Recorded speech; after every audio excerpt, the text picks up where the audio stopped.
Land Dialogue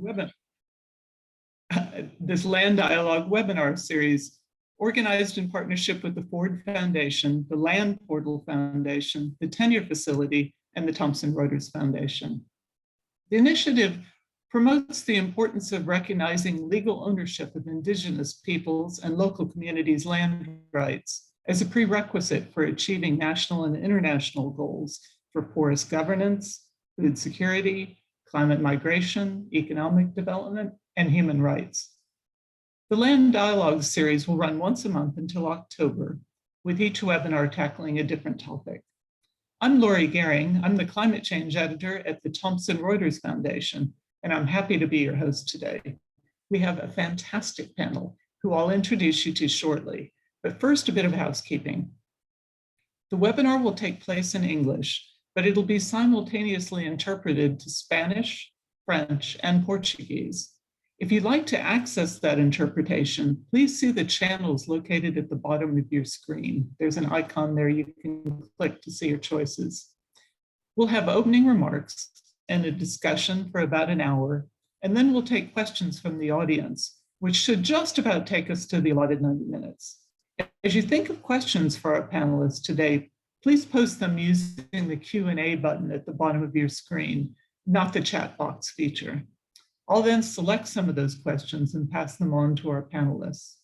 If you're on social media, feel free to tweet using the @LandDialogues hashtag and follow live tweeting by the Land Portal and the Tenure Facility Twitter accounts.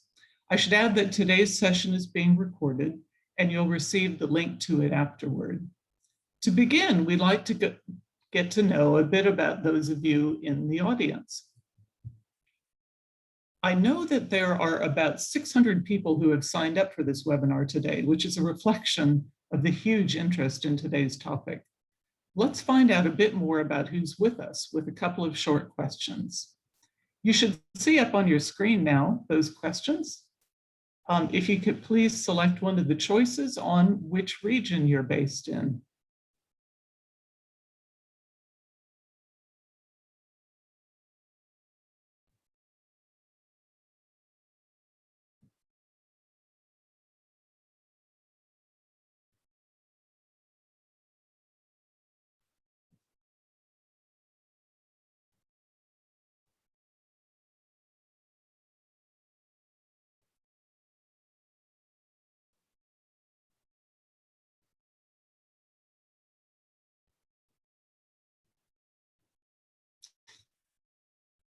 And we'd also like to ask you which sector you work in.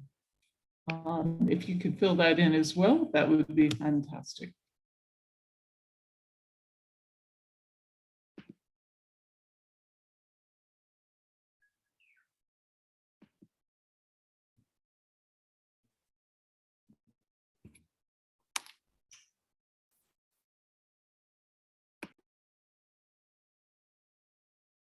Okay. Interesting. It's looking like we have more participants from Asia today than anywhere else, with Latin America and North America coming close after that. And in terms of different organizations, non-governmental organizations are the dominant one, but we have a lot of civil society people with us and students as well. So that's interesting. Thanks for that.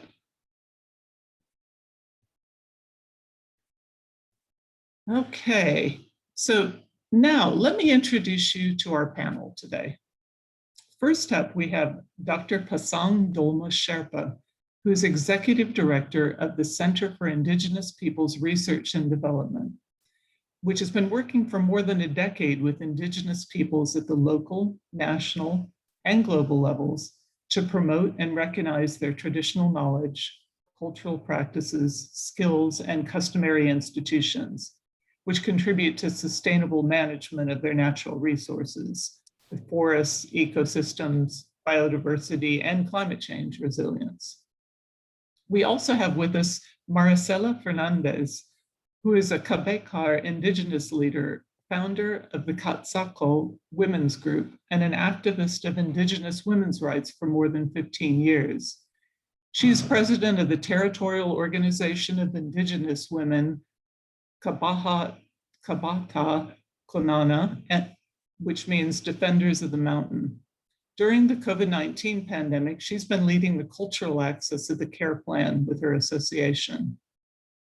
We also have Holly Jonas, who is the global coordinator of the ECA Consortium. She's passionate about social and environmental justice and has a lifelong dedication to supporting those movements.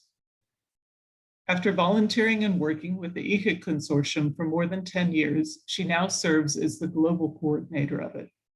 Holly draws from an interdisciplinary background in public international law, cultural anthropology, zoology, nonprofit leadership, transnational advocacy, and multimedia.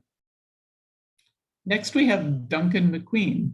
He's an expert on forest enterprise issues and local to global governance processes that affect forests. He's currently the team leader on forests within the International Institute for Environment and Development, overseeing work under an overall goal of resilient forests, prosperous people. As well, we have Osvaldo Nankimo, who's a Guarani activist, political spokesperson for the Guarani Resistance, a human rights and nature defender, and co-founder of the Sable Alliance, a foundation that brings together people from the Aikopan, Siona, Sekolpai, and Guarani Indigenous Peoples. It works to defend their rights to land and natural resources in Ecuador, Peru, and Colombia. Osvaldo is currently studying to become the first Guarani lawyer. Okay, let's get into the discussion and then the Q&A. Remember, you can submit questions via the box below, the Q&A button at the bottom of your screen. That's not the chat box that's on the right. In the spirit of allowing time for everyone to speak, I'd urge panelists to keep their answers relatively brief, not least so we can leave some time for all the questions. And I also would urge everyone to speak slowly to allow our interpreters time to make sure your comments reach all of our listeners. Osvaldo, let's start with you. How are Indigenous peoples building climate change resilience? Can you bring or give us specific examples from your own community?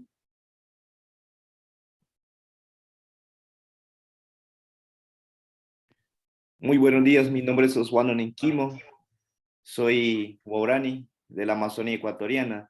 Nosotros como pueblos indígenas de la Amazonía y compensando a cambios climáticos que suceden en las comunidades, hay mucha diferenciación con unos 10 años atrás teníamos otros tipos de clima en nuestras comunidades. También teníamos otros tipos de vivencia en las comunidades. Actualmente sentimos que ha cambiado como el tiempo de vida, como tiempo del sol, tiempo de lluvia. Tenemos también otros modos sentimos como que ha cambiado mucho en más como ámbito climático, porque sentimos nosotros antes no era así. Los abuelos dicen que éramos antes de aquí unos 10 años, 20 años atrás, vivíamos diferente, pero actualmente sentimos como se ha cambiado diferente en ámbito de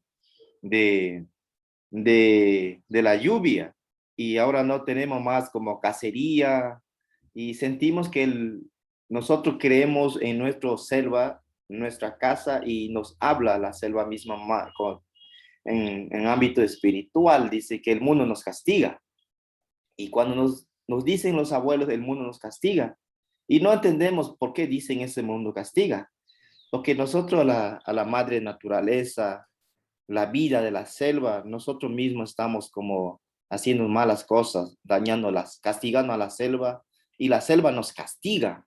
Entonces eso es como nosotros hemos dado cuenta que el mundo castiga porque nosotros no estamos haciendo buena forma de cuidar la selva, cuidar el mundo, cuidar el oxígeno que tenemos la selva. La selva nos da el oxígeno para respirar, pero a todos en el mundo. Pero nosotros siempre hemos estado defendiendo, cuidando la selva, los árboles, para que nos dé oxígeno para vivir bien.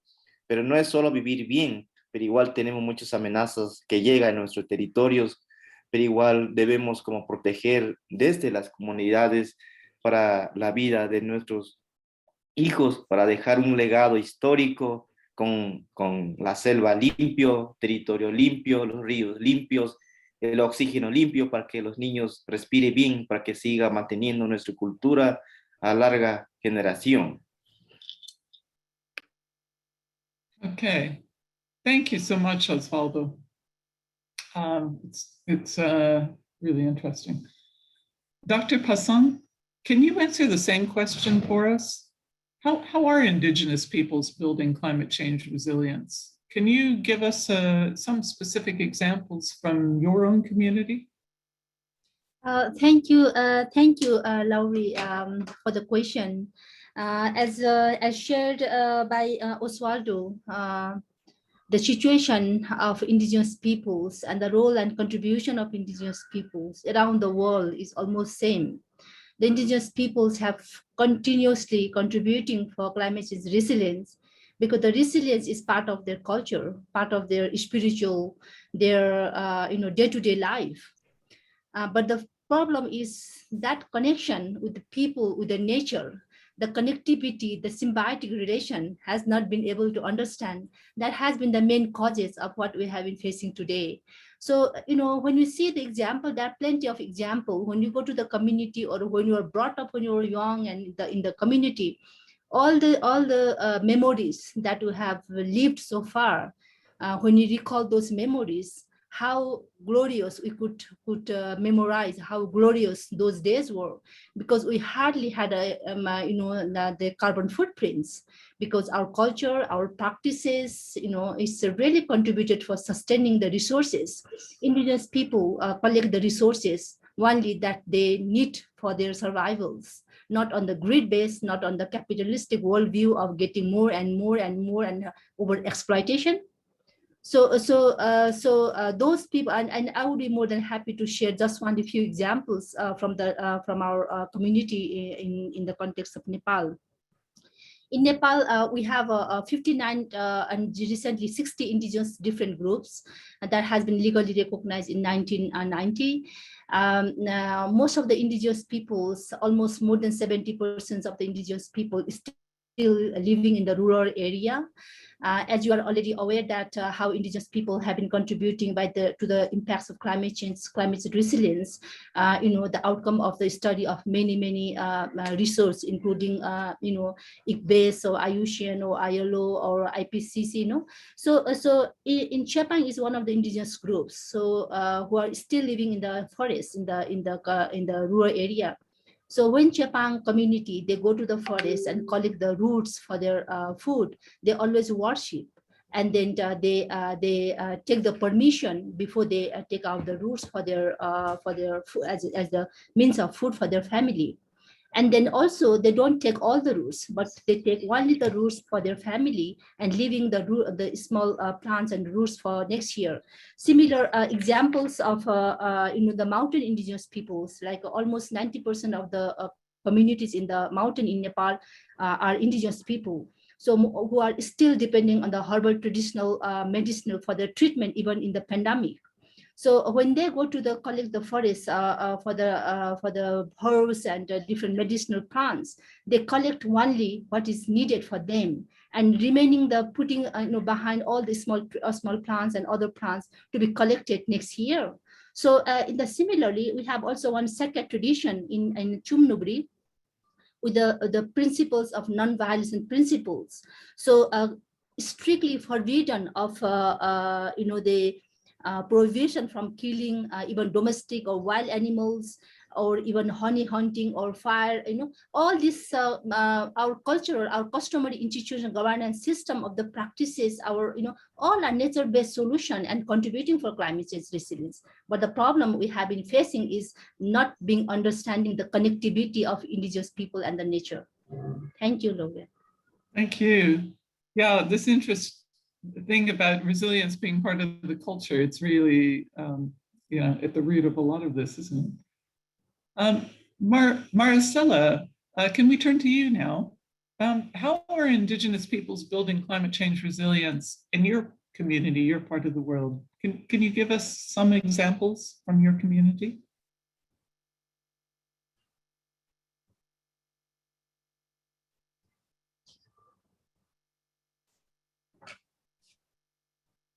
May take just a moment to get Maricella's video turned on and so on. Just give her a second.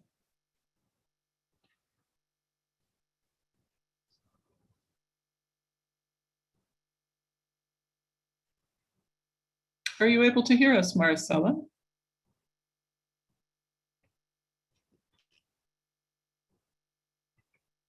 I'll give you a couple more minutes to see if we can sort that out. If not, we'll go on to our next panelist and we'll come back to you. I think we've all learned that these are uncertain times and we work as we can. Okay, I'm going to move on just for the moment while we sort out getting Maricela on with us to Holly. Holly, in May this year, the ICA Consortium released a report on Indigenous peoples and local communities, territories of life. It's really, the videos are beautiful, really impressive to watch. Can you tell us a bit more about that report, its findings, and the key recommendations, and a little bit about the authors as well? Absolutely. Thank you, Laurie. And thank you for the opportunity to share this space with such powerful Indigenous leaders as well. It's wonderful to meet new people from around the world. So overall, the ICC Consortium's new report on territories of life really adds to this growing body of evidence that our fellow speakers have already shared today. It's this evidence that Indigenous peoples and local communities are so central to sustaining the diversity of life on Earth that it would be impossible to address our interlinked biodiversity and climate crises without them. And this report takes a unique local to global approach to understanding not just what Indigenous peoples and local communities are doing to contribute to a healthy planet, but also how and why they are doing so. Nearly 100 people were involved in producing this report. It includes 17 case studies of specific territories from 5 continents, 6 national and regional analyses focusing on the legal policy recognition, and the most up-to-date global spatial analysis of how much of the planet is likely conserved by Indigenous peoples and local communities. And it's backed up by an executive summary of all of these components. So it's kind of multi-level, multi-component report. And I'll briefly share the 5 overall key findings. And I hope you can check out the full report, especially the students on the call. We'd always appreciate feedback. So the first key finding is that, as our fellow speakers have shared already, Indigenous peoples and local communities play an outsized role in the governance, conservation, and sustainable use of the world's biodiversity and nature. They actively protect and conserve this astounding diversity of species, of habitats, and ecosystems, which in turn provides the basis for clean water and air, healthy food and livelihoods for people far beyond their boundaries. The second key finding is that Indigenous peoples and local communities' contributions to a healthy planet are rooted in and inseparable from the deep relationships between their cultures, their collective lands and territories, their governance systems, and the other species and spiritual beings with whom they coexist. They're also contributing significantly to the world's cultural and linguistic heritage. The third key finding is that Indigenous peoples and local communities are the de facto custodians of many existing protected and conserved areas that are recognized officially by governments. And they're also conserving an estimated 17% of the world's land outside of these official protected and conserved areas. So if they were appropriately recognized alongside the quote unquote official ones, the total coverage would increase to 31% of the world's land, which already surpasses these global calls for 30% protected and conserved by 2030. Now, however, as I'm sure many people in this webinar know, in a significant number of the case studies in this report, Indigenous peoples and local communities have really contentious relationships with the mainstream conservation sector, depending on the extent to which their rights and governance systems and ways of life are respected and upheld. In other cases, though, they are strategically trying to use protected area laws and different conservation designations to defend against other threats, such as mining. Now, fourth, Indigenous peoples and local communities are on the front lines of resisting the main industrial drivers of global biodiversity loss and climate breakdown, including mining, oil and gas, logging, and monoculture plantations. They often face violence and retribution for resisting these industries, and these threats can have cumulative and compounded effects on communities, which in turn pose longer-term threats to their resilience. However, they continue to resist and respond in really powerful and diverse ways. And this leads to the final key finding, which is that even in the face of these immense threats, whether from top-down conservation or from harmful industries, Indigenous peoples and local communities have this extraordinary resilience and determination. They're adapting to rapidly changing contexts and using diverse strategies to secure their rights and territories. Although they do sometimes face setbacks, they have made key advances, and they're continuing to do so in pursuit of self-determination, self-governance, peace, and sustainability. Now, as the UN negotiations in the biodiversity and climate processes intensify this year, the time really is now to recognize Indigenous peoples and local communities as the true agents of transformative change, and supporting them to secure their rights and collective lands and territories of life is arguably this key missing link in global commitments as well as national level implementation.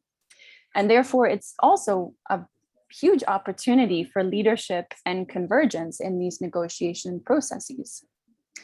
So in practical terms, pursuing this agenda will require a massive increase in social, political, legal, institutional, and financial support for Indigenous peoples and local communities, primarily from state governments, but also from public and private financial institutions. So it's really time, I think, for social movements and civil society organizations working on all these different issues, whether it's human rights, conservation, climate justice, or land issues, to really come together and work on this shared agenda together. So I really hope that helps summarize. I'd be happy to respond to any further questions, and I'll add a link to the report in the chat box as well. Thank you, Laurie. Thank you. It is interesting how this is an opportunity to bring together so many different communities that might not have thought of themselves from, us working on the same efforts. Maricela, are you with us? Can you hear me? And there you are, fantastic. I'll speak slowly. I know we need to get some interpretation done, but we would love to hear how Indigenous peoples are building climate change resilience in your communities, and particularly to hear a few examples of how that's happening.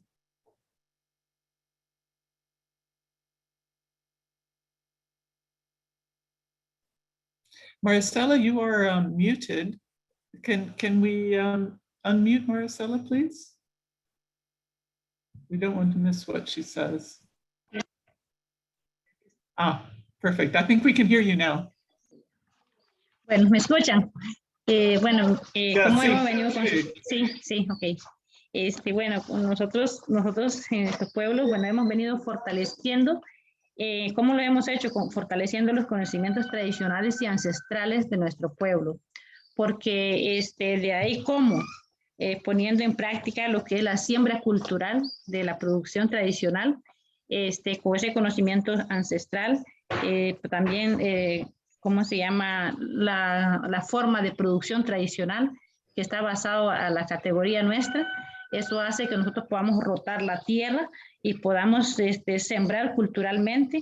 Y también, ¿cómo se llama? Nosotros hemos participado en lo que es la parte de construir el liderazgo de la mujer desde el principio cosmogónico, cultural, con nuestra propia cosmovisión indígena, porque ahí es donde nace la base principal, donde nosotros podemos decir cómo queremos abordar la siembra cultural, las plantas medicinales, la conservación de los recursos naturales, ¿cómo se llama? El conocimiento que nos heredan nuestros ancestros, pues poniéndolo en prácticas de nuestro trabajo diario que tenemos que trabajar como pueblos indígenas. En esto hemos trabajado, ha mejorado, digamos, la siembra cultural, lo que es la seguridad alimentaria de las familias. Trabajamos con 110 familias en el territorio donde yo vivo.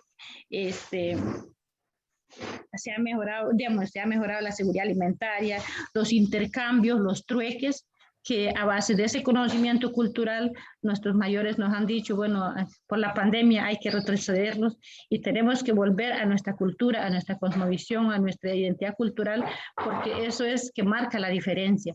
¿Por qué? Porque nosotros, quizás en este momento, en anteriores, nosotros estábamos enfocados muchos en la producción monocultivo, y entonces esto nos afecta de una manera de que nosotros tenemos que trabajar, diversificar las parcelas, fincas agroforestales, producción sostenible y que también fortalezca el medio ambiente.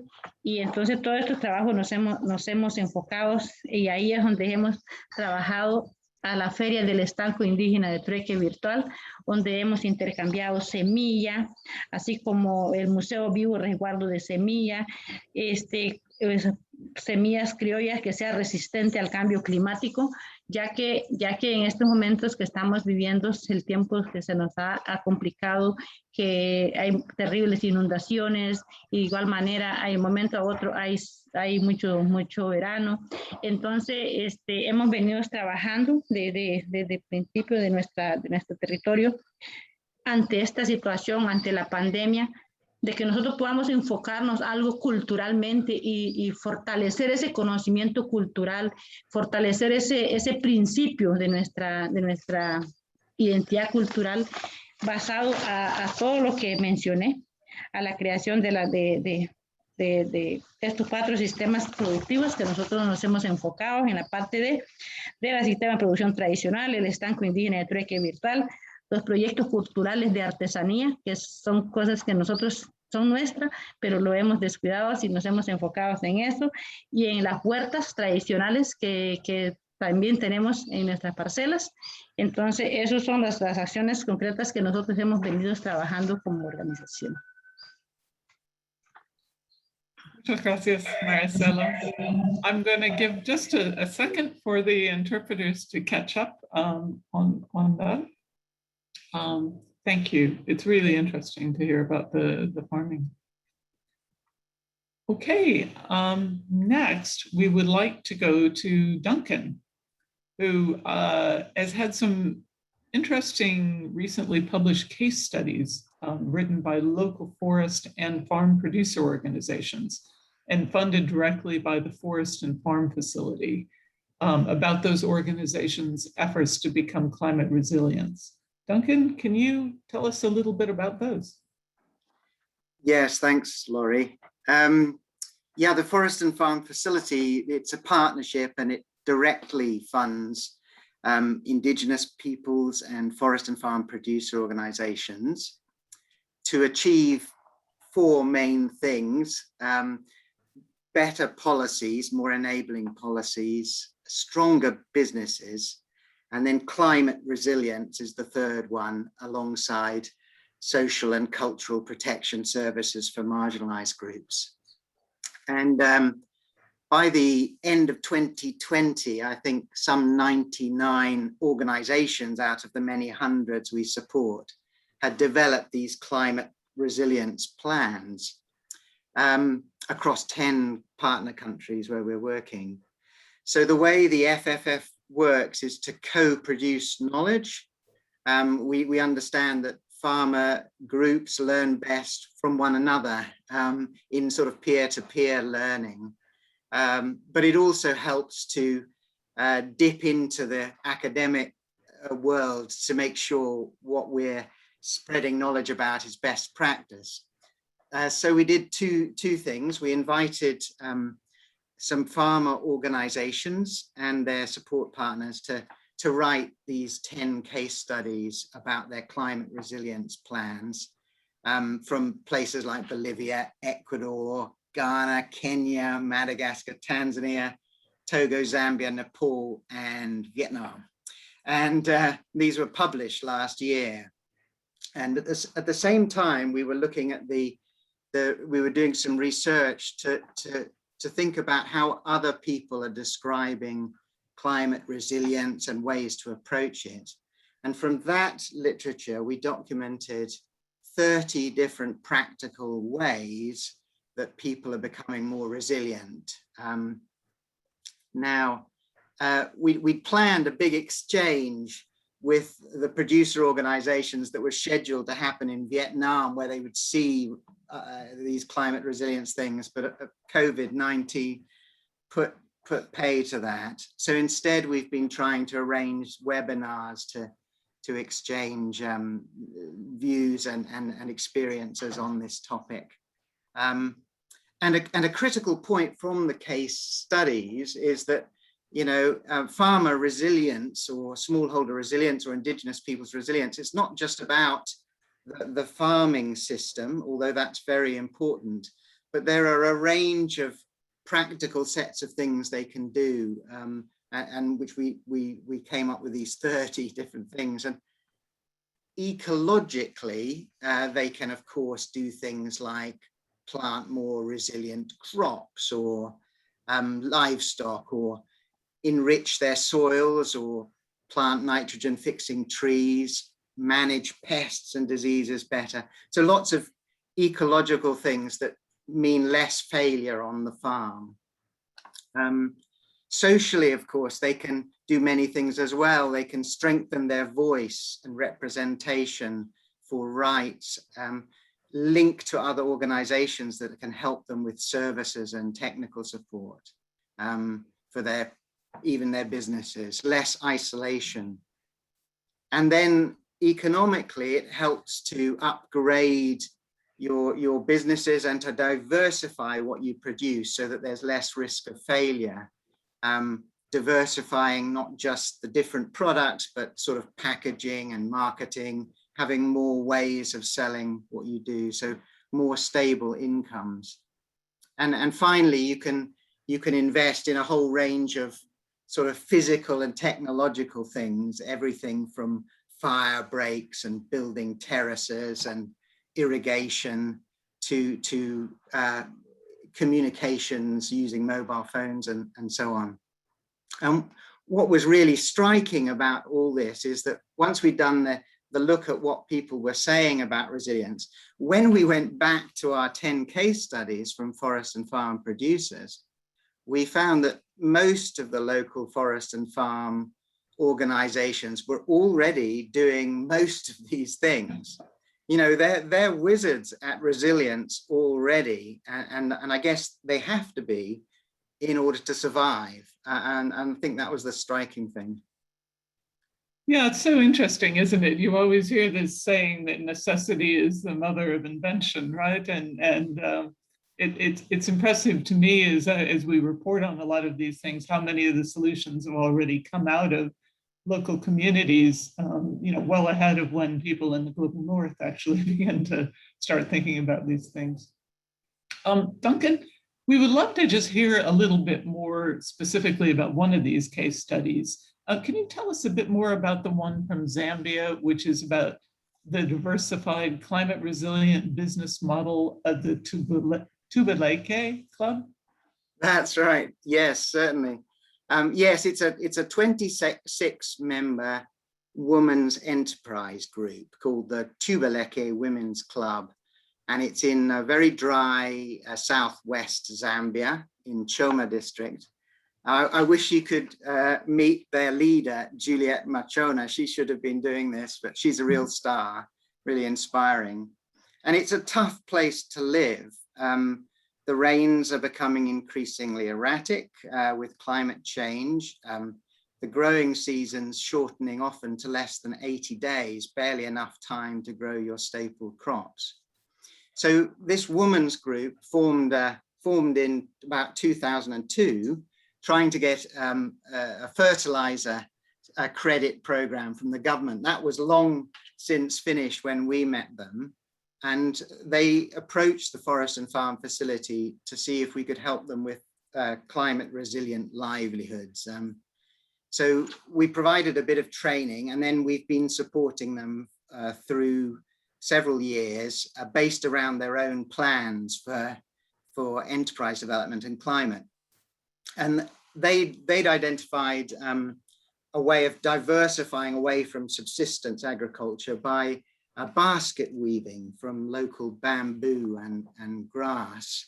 There's a good local market for that in the local towns. And they'd set up this savings and loans fund to build up their finances.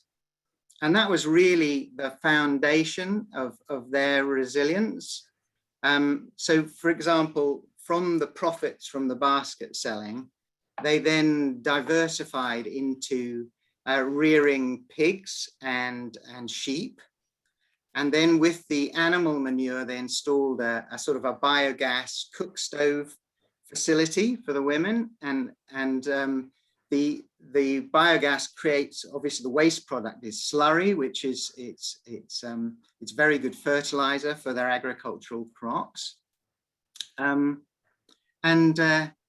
so they're in a tough climate, so they're planting bamboo to keep the basket weaving growing. But in about the second year of their activity, a major drought hit southern Zambia. And it was really their social organization and their savings and loans group that saved them, because they pumped, in effect, a whole year's profit just into feeding the women and their families during the drought. But you know, the drought was over, and being a strong group has really helped them strengthen their options. And so one of the things they managed to do was to attract some outside project funding to install a borehole, and that's a real you know, godsend for them in that environment. And now they hope to be able to grow their own animal feed with a little bit of irrigation, as well as diversifying into vegetable production. So you can see that the women's group is doing a whole heap of things to become more resilient. They're real champions at it. You know, they've diversified what they've produced to give them more options in ecologically, so they have less risk of farm failure. They've strengthened their group and their networks, social networks and links, including to something called the Zambia National Forest Commodity Association, which helps them market some of their products like the baskets. And they've broadened their business options, not just basket weaving, but livestock and perhaps vegetables in the future. And they're upgrading their infrastructure, their boreholes and irrigation, getting mobile phones to contact markets, biogas, composting, and so on. So they're already, when you actually tot it up, of those 30 different things you could do, they're doing about half of them, of all the practical options we documented from the academic literature. And that's really the message, is that these people, these groups are very competent at climate resilience. And also the sort of resilience they're building is often involving forest and plant stuff that helps mitigate climate change as well. So it's a win-win for everyone. So interesting. Is that pretty typical, Duncan, of groups, or is this group really particularly good at it? No, in fact, I picked probably the most remote and smallest and weakest group. Wow. Just because they survived the drought through this process. But actually, some of the groups are much higher up the list of 30 than doing really quite sophisticated things involving finance and credit and all sorts. So we're producing a book on it called Diversification for Resilience. It'll be out later this year. And you can see some of the examples in it. Okay. No, it's also really interesting to actually see things tested in sort of real time while you're there, rather than just wondering how that's going to hold up in the future. So. Yeah. Dr. Passan, can I turn to you? I was curious, in your view, whether Indigenous peoples and local communities are sufficiently involved in this discussion on how to adapt to climate change, kind of at all levels. What do you think? Are they still on the outskirts and not involved enough? Laurie, I could not put my video on. Maybe, I don't know. Maybe. Okay, don't worry. Just go ahead and speak to us, and Okay. the team can maybe help you. Okay, just to would be sometime face to face would be maybe better. Sure. Than being, the virtual has already made people so far away, and hiding inside the curtain makes more far away. So just try just to be. We can see you now. There you are. Yeah. Okay, good. Now I feel more Thank live to be connected with all of you. Yeah, I think thank you for the question. So is it the question is more like how the discussion is going on in the indigenous peoples, or could you please repeat one more the question? Yeah, sure. I was curious how you see Indigenous peoples and local communities being involved in these discussions at all levels on how to adapt to climate change. Are they sufficiently involved, or are they still at the fringes of these discussions? Oh, okay, got it. Yeah, thank you. Thank you. Yeah, as from the discussion earlier also shows like somehow the indigenous peoples and the local communities issues and concerns is on the table of discussion, right? Because of maybe different projects or initiatives like that. And the efforts of engaging of indigenous people, local communities, we can already feel, in all level. Either in international or regional or even national or local, no? If you see the international level, maybe I just give you some few examples of how the efforts of engaging indigenous people and local communities already started, along with the adoption of the local communities and indigenous people platform by the UNCCC, United Nations Framework Convention on Climate Change, I think COP21 in 2015 in Paris. So along with the establishment of the platform of indigenous people and local communities, that has been a kind of a starting point of officially, engaging of indigenous peoples on the same table as state parties. Because I have been also following the climate change negotiation almost more than a decade, since 2009. In my experience, in those days, in 2008, 2009, when I was already beginner in following this negotiation, they just to point out the indigenous people name even in the bracket of the negotiation is really out of your imagination. But now you can see, like I was actually the former co-chair of the LCIP of the UNCCC. And then I was working as a co-chair along with the co-chair of the state parties. So that was obviously seen like a discussion at the international level. Internalizing the important role and contribution of indigenous people is already felt in the UNCCC as CVD, and also sustainable developments in all other the international discussion and discourse in relation to climate change. However, even the discussion of that international engagement of indigenous people in the same level as the state parties, however, there is still a lot of challenges because of the capacity buildings, the awareness level of indigenous people to have their meaningful and effective participation along with the other concerned bodies. That part is there, but another part is the capacity of not only indigenous people, but other state parties and other negotiators for understanding the role and contribution of indigenous people. That is the part is also a big gap, no? Because first of all, for the meaningful participation, the indigenous people's own role and capacity is another challenging part. But more than that, another challenging part is not understanding the role and contribution of indigenous people for climate change resilience. That is more worst part of challenges.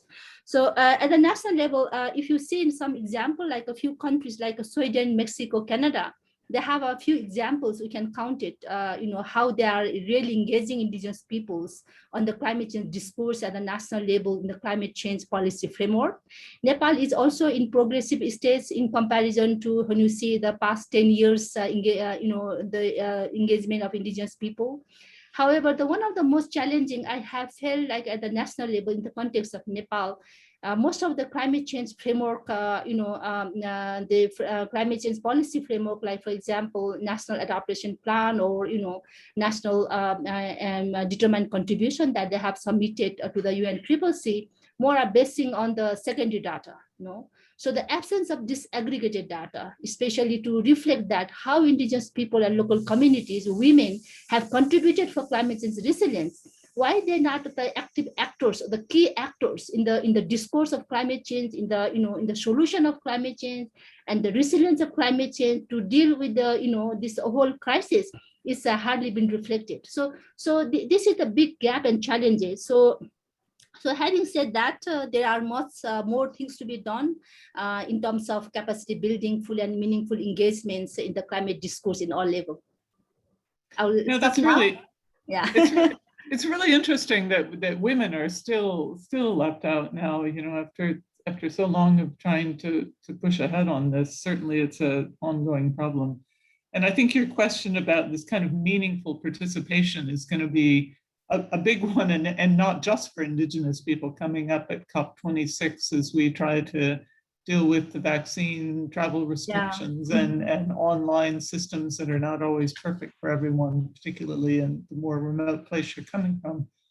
I was just curious, is there anything particular you're wanting to see out of COP26 this year, given you've been following the policy so closely? Yeah, actually, the COP26 is, we have been strategizing ourselves very closely, especially I'm still the member of the FWG of the LCIP in the UNCCC, representing Asia along with the 7 socio-cultural regions around the world, along with the state parties there. We have been I have been co-leading 3 of the 2 out of 12 activities in order to fulfill the 3 purposes of the LCIP: the knowledge, capacity building, climate change policy and action. So in order to reach 3 purposes of this platform, we have been implementing different activities. So one of the 3 activities out of 12 where I'm actively, I'm directly involved as a co-lead is like engaging state parties, layers of the dialogue with the indigenous people leaders, and on the same table, dialogue with the state parties to understand how important role indigenous people have been playing. Like, for example, the kind of dialogue now you are holding now, like, sharing experience, because that part is really lacking, no?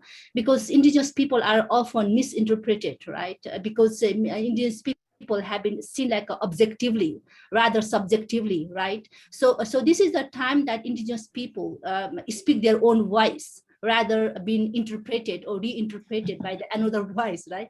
And that's how the misinterpretation on the role and contribution of indigenous people, no? So that is what we have been doing. The most important part we have been doing is how we can promote the indigenous people curriculum in the formal and informal education. So we are inviting all the ministries who are really promoting for indigenous knowledge in the respective country in line with the Action Climate Empowerment, that is one of the constituent bodies of the UNCCC, as well as the different university and research centers who have been working closely with the indigenous people to promote and encourage, and also to make sure that indigenous people's knowledge system will be implemented through their education curriculum, so that our young generation will learn the values, the cultural, spiritual values that contributed for climate change resilience. Thank you so much. That's really interesting, and I think something people can get involved in then if they like. Yeah, I'm more than happy to respond if there is any queries. Yeah. You know where to find her. Yeah. Yeah. Osvaldo, I'd like to turn back to you now. How can resilience be strengthened in your community, do you think? And then what of those lessons that you've learned in resilience can be transferred to other communities nearby and further afield?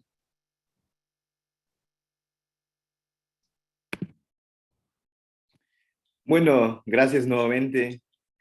Yo quiero como más como explicar ese momento, una oportunidad en este vía Zoom. Ha sido como exponer nuestra voz desde pueblos indígenas que vivimos en la selva, en una comunidad, como dar un voz, mensaje al mundo sobre resiliencia climática o cambio climático que sucede en el mundo.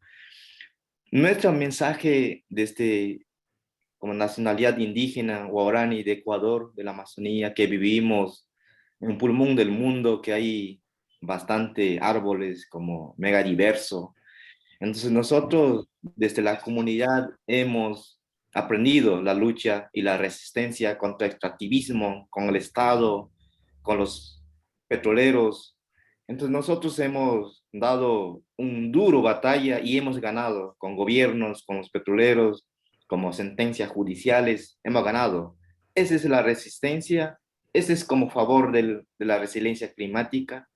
Y nosotros, nuestro mensaje, como una compañera decía que a veces a los pueblos indígenas, los gobiernos, la gente occidental piensa que no sabemos, como no sabemos pensar, gente blanco mestizo da pensando. Eso creo que es equivocado, hay que decir muy claro. Nosotros sí sabemos cómo gobernar nuestro territorio, administrar nuestro territorio, porque nosotros somos únicos en el mundo que protegemos el aire y el oxígeno en el mundo. Pero la gente no entiende esto. Entonces ese mensaje queremos que el mundo une la lucha a favor del cambio climático para sostener a largo plazo. Actualmente en nuestra comunidad Aren, en la selva, estamos trabajando mucho un reencuentro de jóvenes, porque los sabios, abuelos, ellos son como fundamental, que han liderado mucho tiempo, como protegiendo la selva. Pero la juventud nueva no entiende qué es el cambio climático, qué es la defensa del territorio, los derechos de nosotros. No entienden, quieren solo explotar los recursos. Pero muy importante que hemos hecho nosotros como indígena orani, reencuentro de dos conocimientos como los sabios de los sabios y los juventud. Un reencuentro, ese es como un buen camino, un buen señal sobre cambio climático, resiliencia climática, y para tener una conexión dos juntos, porque la juventud ya nosotros hablamos español, algunos hablan inglés, pero los que viven como líderes, como los asesores, los abuelos que han defendido la selva, hablan solo guaraní, como otro idioma. Es como ahorita estamos una conexión constante para estar listos cualquier cosa que llegue a nuestro territorio, para frenar, para proteger la selva, porque a veces mucho blanco mestizo a nosotros en el Ecuador ha tildado, los indígenas de Ghana están hablando de defensa, o que nosotros queremos saquear para el desarrollo del país. Pero igual la gente blanco mestiza y los gobiernos no entienden. Nosotros somos defensores, protegemos para que el mundo viva, la gente viva en las ciudades con oxígeno bueno, pero la gente solo quiere venir a saquear, explotar, dañar y dejar la muerte y contaminación. Pero el blanco mestizo y los gobiernos no piensan como nosotros, como indígenas, protegemos la selva para dar mejor oxígeno en el mundo. Ese es como mi mensaje. Queremos alguna oportunidad de seguir hablando, para seguir uniendo, tejiendo como más estrategia comunicacional, para que visibilice el mundo, ¿no? La lucha de resiliencia climática, también cambio climático que pasa en el mundo. Muchas gracias. Thank you. It is really interesting what you say about the, having fought so many hard battles over the years and this ability of resistance. I mean, you know how to govern and protect your territory, which is saying something. Is certainly the kind of knowledge that many other places around the world that need protection could learn from. And it's interesting that you mentioned youth and how to manage that, because I think we're going to turn to our questions and answer section now. And I actually have a first question for you about that. But let me first just remind everyone, if you'd like to ask a question, there's still plenty of time to put those in. And if you just go down to the Q&A button at the bottom, that will open up for you, and feel free to type your question in any language that you're comfortable with, at least Spanish, Portuguese, French, or English. And we'll make sure it gets to people in the right language that they understand. First, I'd like to ask Osvaldo, but also Maricela on this one. How are youth involved in climate change action in your country and in your community? If you could talk us through a little bit of that. Can we start with you, Osvaldo?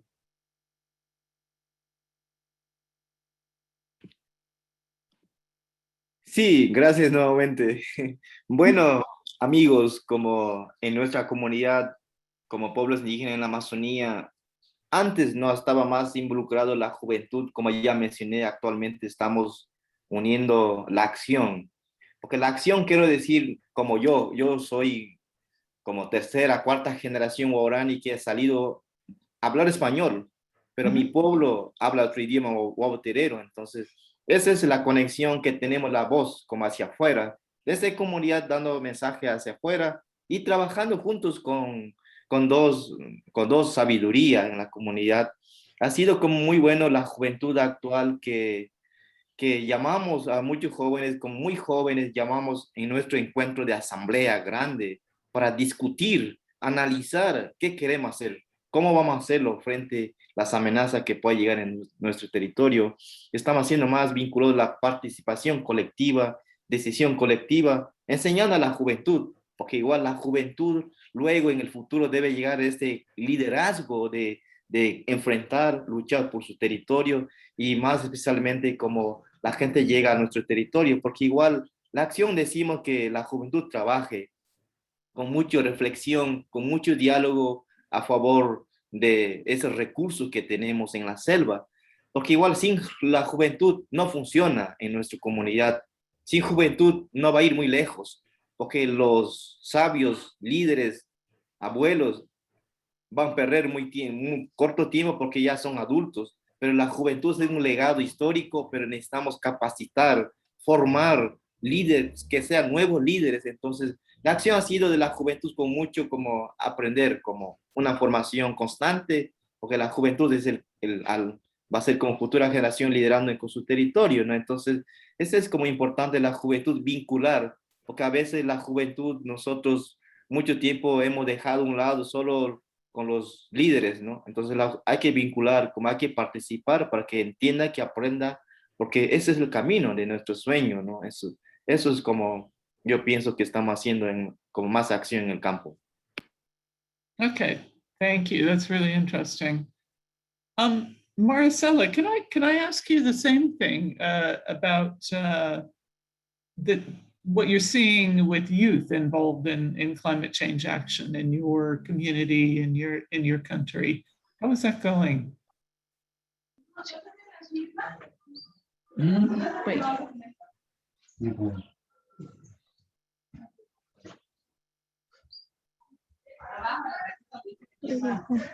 Can you hear us, Maricela? ¿Me escuchan? We can hear you. We can hear you. We can't see you yet, but that's not so important. Please go ahead. ¿Sí me escuchan? Yes, sí. Sí. Sí, ¿cuál es la pregunta? Sí. I'll let the translator. ¿Cómo es la pregunta? My question was how are youth involved in climate change action in your community and your country? Ok. Vea, nosotros como bueno, nuestros jóvenes se ha venido descuidando mucho la parte cultural, los conocimientos culturales tradicionales por defender la naturaleza, lo que es la parte de lo que hablé de las plantas medicinales, la defensa del territorio, la gobernanza territorial, ¿cómo se llama? Todo lo que tiene que ver con lo que es la parte cultural nuestro. Entonces, por eso es que hemos retrocedido y hemos trabajado con los ancianos, con los mayores, para que estos jóvenes se puedan capacitar y escuchar a nuestros ancianos y puedan ver que por qué es importante conservar los recursos naturales, por qué es importante las plantas medicinales, por qué es importante la agricultura tradicional, por qué es importante para nosotros como pueblos indígenas con la conservación de los bosques para la protección de las nacientes y quebradas, la diversificación de productos agrícolas, todo eso para lo que es la parte de lo que es el cambio, para la creación del cambio climático, porque nosotros muchas veces nuestros jóvenes están que no quieren participar y desconoce totalmente la parte cultural, porque es que nosotros lo defendemos. Entonces ahí es donde entra la parte de los talleres comunitarios con los jóvenes para que ellos puedan escuchar porque, cómo se puede construir las casas culturales, los ranchos culturales que nosotros decimos, por qué es importante, cuáles son los materiales y las herramientas que se utilizan para esa construcción y por qué es importante esa construcción, cuál es su importancia y la espiritualidad, la conexión con el bosque. Eso es algo que nosotros hemos venido descuidando, pero los jóvenes ya se han involucrado, ya han venido escuchando a los mayores y hemos venido trabajando en conjunto en el tema de también la artesanía cultural, que es otro conocimiento cultural que nosotros tenemos como pueblo, pero lo hemos venido, digamos, anteriormente lo hemos descuidado, pero hoy hemos venido trabajando con los jóvenes en esos temas. Y hoy ante la pandemia, la pandemia nos sirvió para fortalecer ese reencuentro de jóvenes sobre los conocimientos culturales. ¿Por qué? Porque en este momento de la pandemia se utilizó mucho lo que es la planta medicinal. Quizás muchas personas ya no creían en la planta medicinal. Y de la pandemia en los territorios indígenas lo combatimos con las medicinas tradicionales.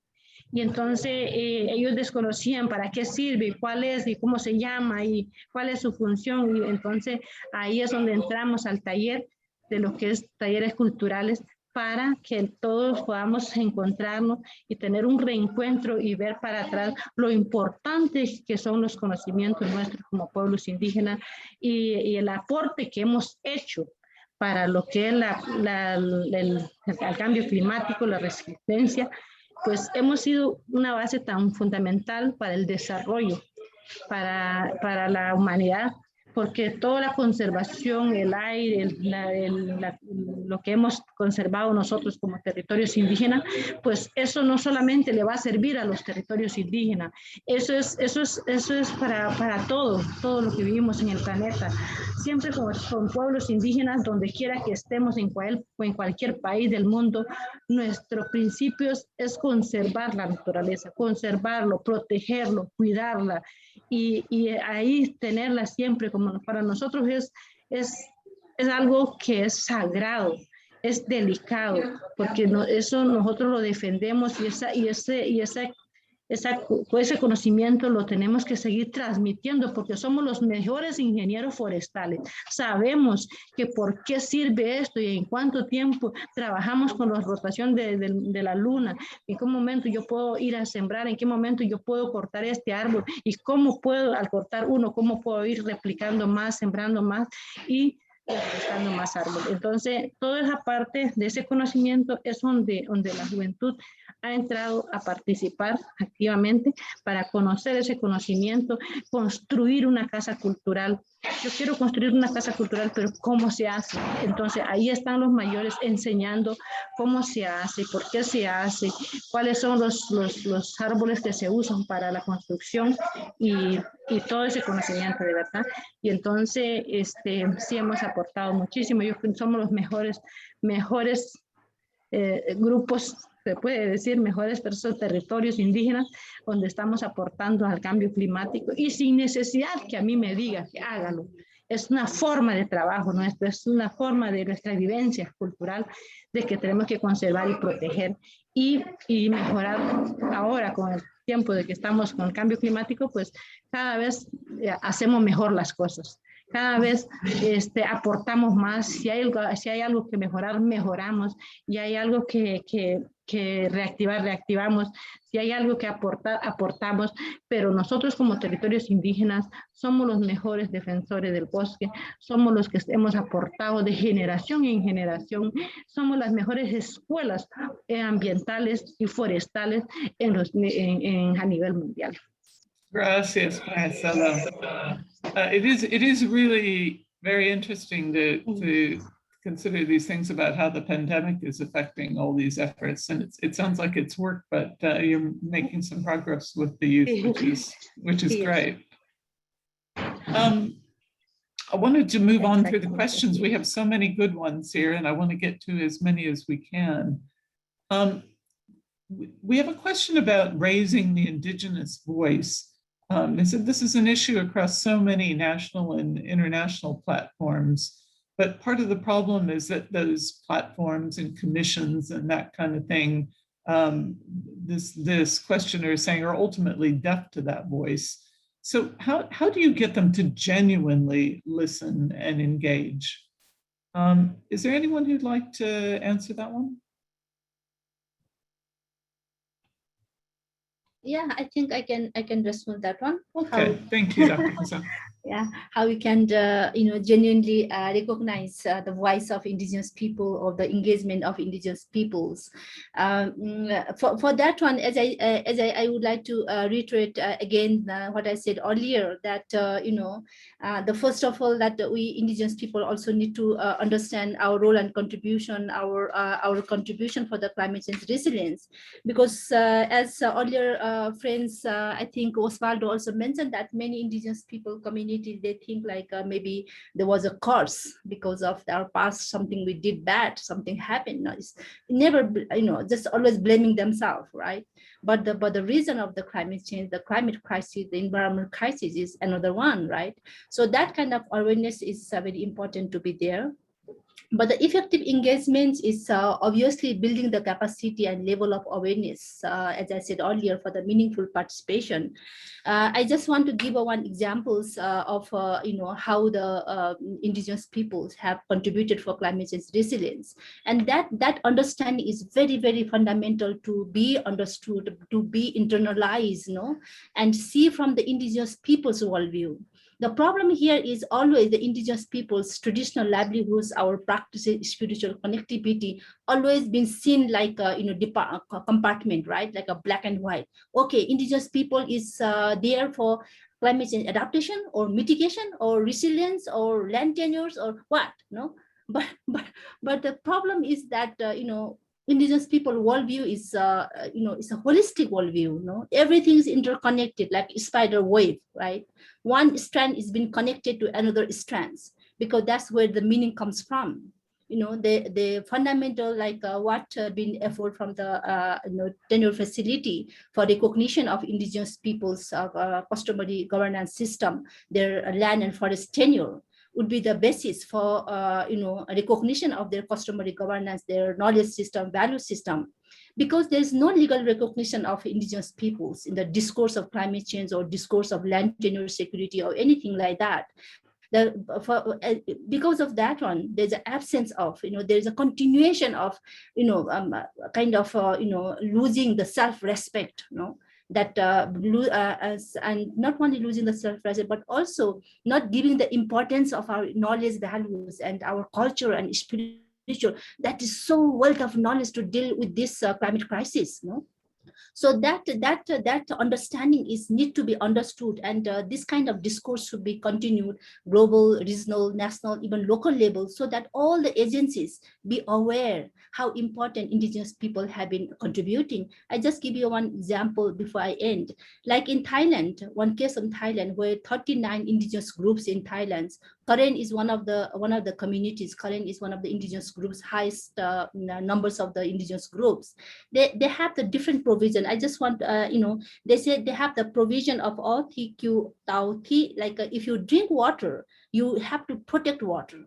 Another is all called Thiu Tau Kau, like if you use the forest, you should better take care. So see the province. Province is all comes from your culture, from your ritual practices.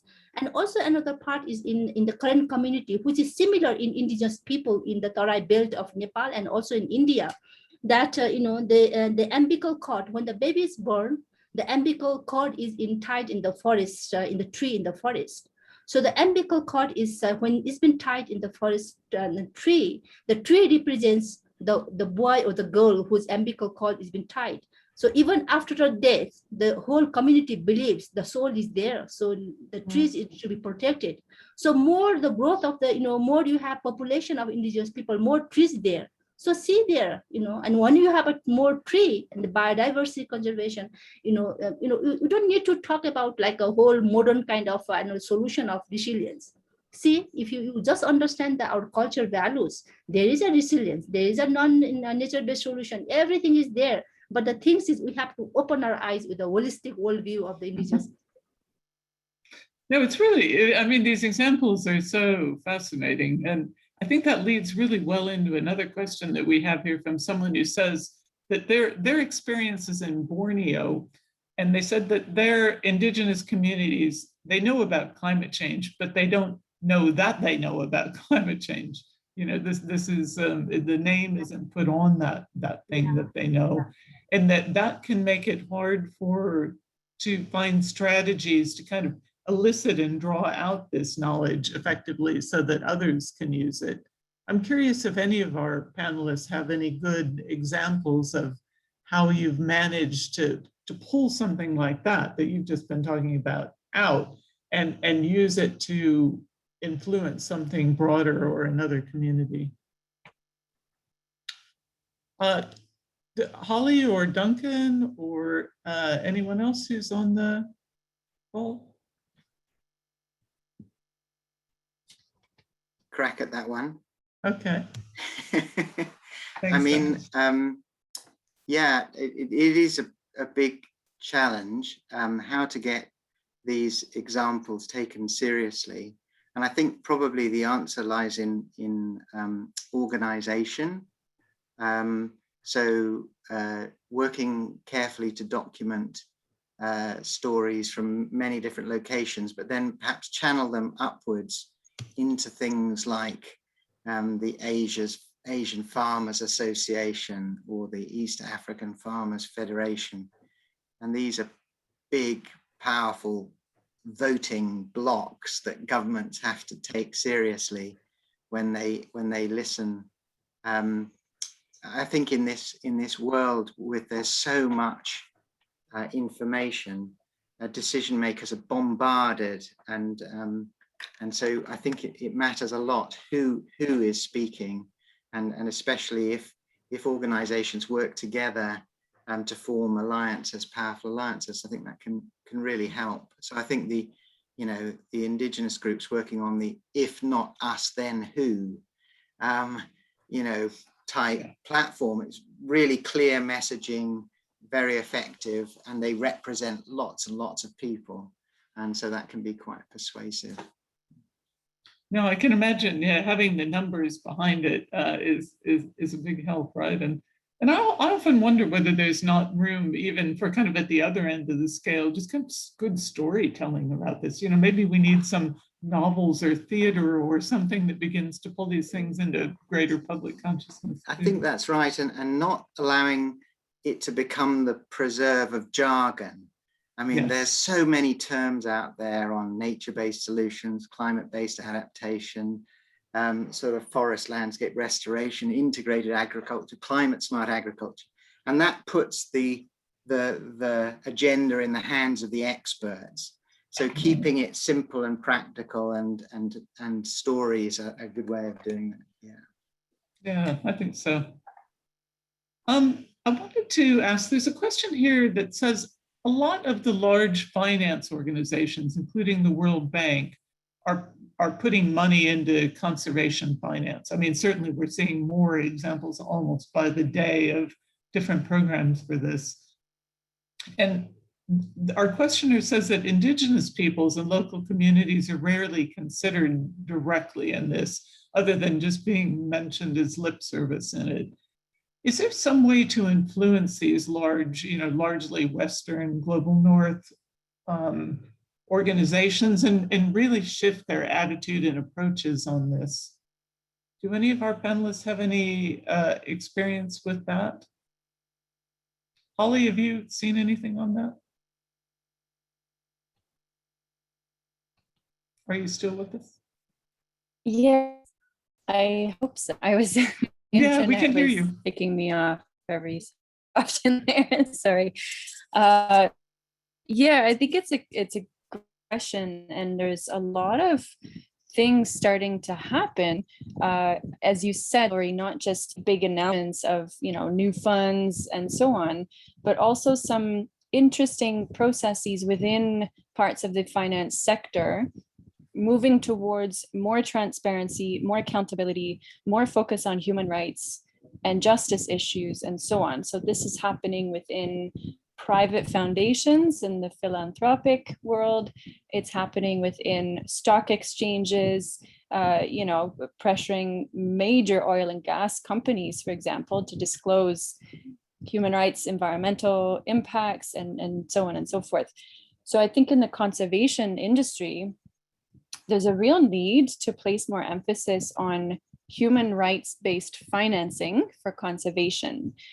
So really requiring human rights to be respected and upheld in any funding that's going to, let's say, large conservation NGOs, to government agencies implementing protected areas, private actors, and so on. So there really needs to be much stronger emphasis on human rights in financing financial chains, I guess, and the supply chain. We can consider it almost a conservation supply chain, really. A lot of it is rooted in the financing part of that. So where is money coming from? Where is it going to, and how? So we need that. And absolutely, speaking back to the person who asked the question, there is a very tiny proportion of financing going directly to Indigenous peoples and local communities that absolutely needs to change. I mean, there are some agencies and institutions that, oops, sorry. We can hear you. Came through, sorry. Spanish came through the English channel. So there are different agencies. There's the UNDP Small Grants Program. There's, as Duncan said in the chat, Forest and Farm Facility. There's a whole bunch of different small grant opportunities, a growing number of Indigenous-led foundations, which is super exciting, that are really rooted in Indigenous worldviews and values and so on. So I'd really love to see more of that happening, and strengthening Indigenous organizations' capacities to manage grants and to do these kinds of things themselves, so that it's not just co-opted by the big conservation NGOs. It's interesting. Do you think that the kind of growing focus on ESGs and the kind of pressure around that can help drive that, or is that going to be not so helpful? I think so. I mean, I think the conservation industry gets away with a lot of human rights issues and maybe also environmental issues, because it's this, conservation organizations, they're trying to do good things for the planet, so let's kind of look the other way when actually not very good things are happening. So there needs to be a lot more transparency and accountability among the major players in the conservation industry, as well as within the financing streams that are basically propping up those big conservation organizations and how they often operate. Yeah. Thank you, Holly. It's really interesting. I think this next one is a question from Maricela. Our questioner is asking, what strategies can be adopted for strengthening the representation of Indigenous women in decision-making when their own leadership and mainstream patriarchal structures resist their agency as leaders? Maricela, can you tell us a little bit about that and just kind of what you've seen in those efforts? I know you mentioned it earlier.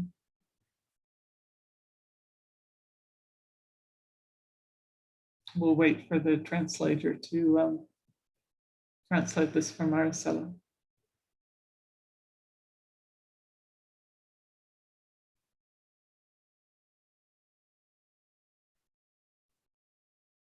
Are you with us, Maricela? I think she's been muted. Can someone help Maricela unmute herself? ¿Me escuchan? Yeah, now we hear you. Sí. Ya, ok. Bueno, desde muchos años trabajo yo como lideresa del territorio indígena de mi territorio, pero hemos venido construyendo liderazgo y nos ha costado un poquito, pero al final de todo, ya cuando nos enfocamos desde la base de nuestro conocimiento, lo que es la importancia del liderazgo de la mujer desde la creación de la tierra, desde los principios culturales, nos damos cuenta que somos importantes desde que existimos. ¿Por qué? Porque se construye el liderazgo de la mujer indígena desde el principio cosmogónico de la dualidad. ¿Por qué? Porque hombres y mujeres somos importantes desde la creación, desde el principio. Entonces, de ahí es donde nace la participación de la mujer. Hoy se puede decir que no es que nosotros lo hemos logrado todo, porque siempre hemos tenido obstáculos, siempre hemos tenido cosas que quizás por el liderazgo como mujeres, el patriarcado siempre está por encima y nos ha costado un poco, pero hemos sabido liderar con todo ese principio cultural desde que nosotros nacemos, pues ya tenemos nuestro conocimiento cultural, el rol protagónico de la mujer como transmisora, como maestra de conocimiento, es la persona que enseña a sus hijos sobre los conocimientos culturales, ancestrales y también en la política.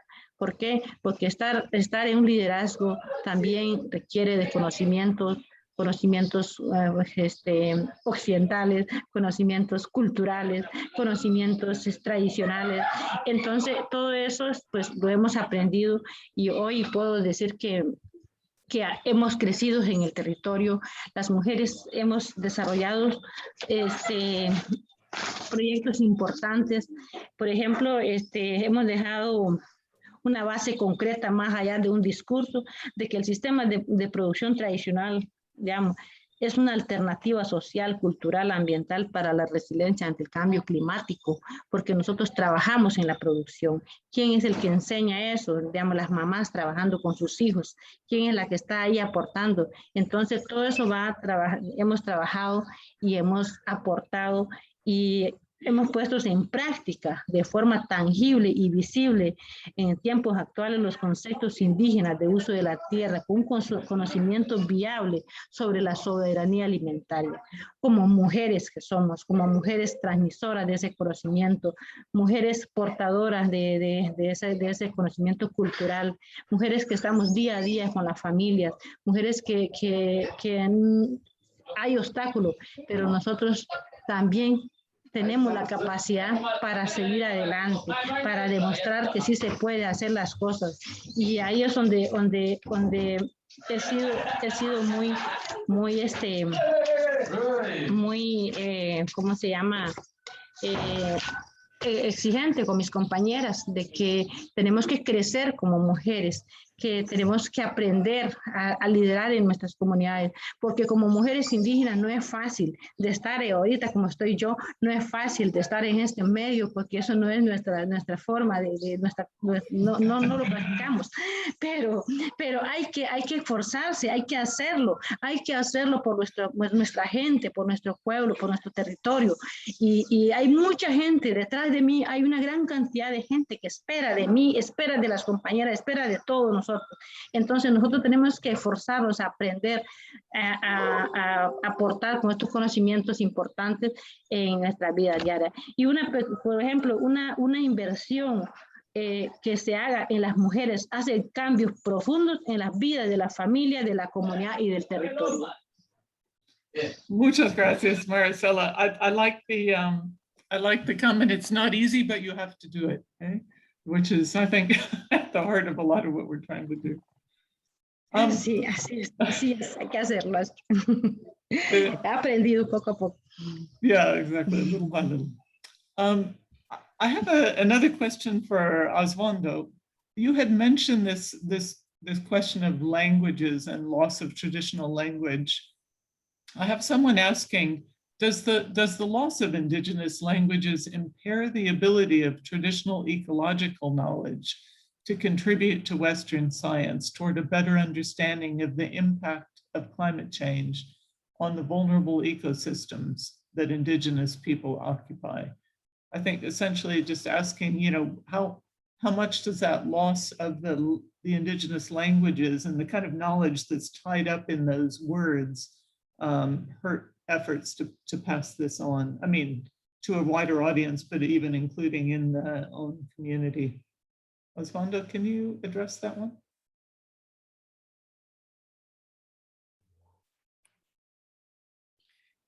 Sí, justamente yo quiero como recalcar nuestro pueblo indígena guaraní, no hemos perdido nuestro idioma, solo no hemos, la juventud no ha hecho la práctica de la sabiduría de los ancestros, de los abuelos. Entonces es una conexión muy importante que nosotros estamos recopilando la información. Por ejemplo, un ejemplo claro que voy a decir, mi pueblo pasa eso, ¿no? Los sabios son como columna vertebral de un pueblo que han liderado muchos años. Entonces, un abuelo, un sabio muere, es como perder un libro. Entonces, esto ha sido para nuestra preocupación como muy importante, como recopilar la información, y la juventud debe aprender ese conocimiento de un sabio, debe como transmitir antes que un abuelo, un sabio muere por la naturaleza, por enfermedad, pierde el conocimiento, pierde una parte de la historia del mundo. Wow, ahí está como conocimiento de medicina tradicional, como cómo es gobernanza del territorio, como espiritualidad a la cultura, al territorio. Eso ha sido como muy importante, y es no solo para nosotros, por pueblos indígenas, es como el resto del mundo, hay muchos pueblos. También sucede también, eso es parte de la sabiduría. También la pérdida de nuestro idioma, de otros indígenas que yo conozco aquí en la Amazonía, vivieron muchos indígenas, somos diferentes, cultura, lenguaje, nuestro idioma es diferente, pero algunos van perdiendo también por la influencia del blanco mestizo en nuestro territorio. A veces la juventud se va a vivir a la ciudad para estudiar escuela. Entonces, ahí va como la pérdida ahí como es como se rompe la conexión del mundo indígena, de cultura hacia blanco mestizo, como a español, ¿no? Es como dejarlo una parte. Entonces, nosotros hemos llamado a nuestra comunidad, es como la cultura, el idioma, el territorio, es el principio ser guaraní o ser indígena. Y los tres principios se van, no funcionan, no es equilibrio. Entonces, por ahí va el como, más allá que estamos pensando como los principios es un pilar fundamental para un pueblo indígena, porque para un pueblo indígena debemos tener un territorio, un idioma propio y la cultura también. Eso es que ha sido muy importante. Si un indígena no habla su idioma, no, está como muriendo. Un indígena, si no tiene su hábitat, un territorio grande donde vivir, un indígena no vive sin territorio, sin selva, no muere. Entonces, con eso es parte de la vida de nosotros, ¿no? Entonces, eso amigos, compañeros. It's so interesting what you say, you know, if to be in the territory is to be Guarani, I think that's a pretty big lesson for the rest of the world too, right? To be in our natural biodiversity and the richness of the world is to be human, to paraphrase him, I think. And that's why it's so important to be protecting this now, and why this kind of knowledge gives us the framework to do that. We're just about out of time. I'm really sorry we can't take more of your questions. I'm sure that our organizers could help get some of those answered or connect you up with people to find out. But we really appreciate you taking the time to listen and put those in. And I feel really privileged to have listened to such smart and passionate people for the last hour and a half. Thank you for that. And thanks to our hosts, the Ford Foundation, the Land Portal Foundation, the Tenure Facility, and my own Thomson Reuters Foundation. I wish we could have answered more questions, but I hope it was, enjoyable and thought-provoking. I certainly found it that. As a reminder, a recording of this session is going to be available in a few days. It might be a useful resource in your own ongoing work or to listen back on or share with others. And please do look out for the next one in this Land Dialogue webinar series. There's one a month, and I'm sure that people will be in contact through email, social media, or other means. So keep your eyes open. And thank you so much for joining us today. I know it's always a busy time, and we appreciate an hour and a half out of your day. Thank you.